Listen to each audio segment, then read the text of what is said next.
We've worked through the planning steps and explored different kinds of characters.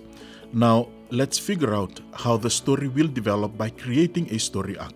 A story arc is the path a story follows, its full progression from beginning to end. It's generally divided into 4 parts.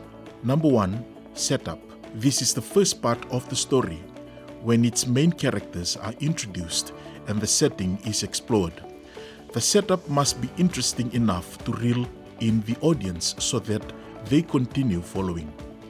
For example, in Haitang's story, the setup shows Haitang providing home care to his wife, an emergency nurse who is seriously ill with COVID-19. Number 2, rising tension. This happens when a sequence of events or obstacles pose hardships for the story protagonist. In our story example, the rising tension happens when Ting Li's condition worsens. Haitang and Ting Li decide to go to the hospital where Ting Li has a CT scan. Number 3, climax.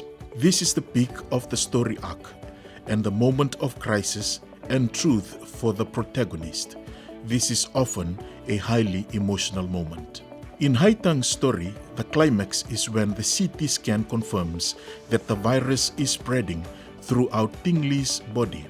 She makes an emotional phone call from her hospital room. Number 4, resolution. This is the conclusion.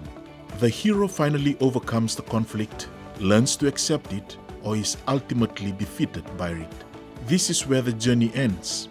In our story, the resolution comes when Haitang gets the news that his wife has recovered and will be discharged from hospital. Ecstatic, he drives to the hospital and returns home with Ting Li, where she reunited with their young son. Now that we have walked through this example together, it's your turn to come up with a story idea. Use your handbook to help you through the planning, character, and story arc steps.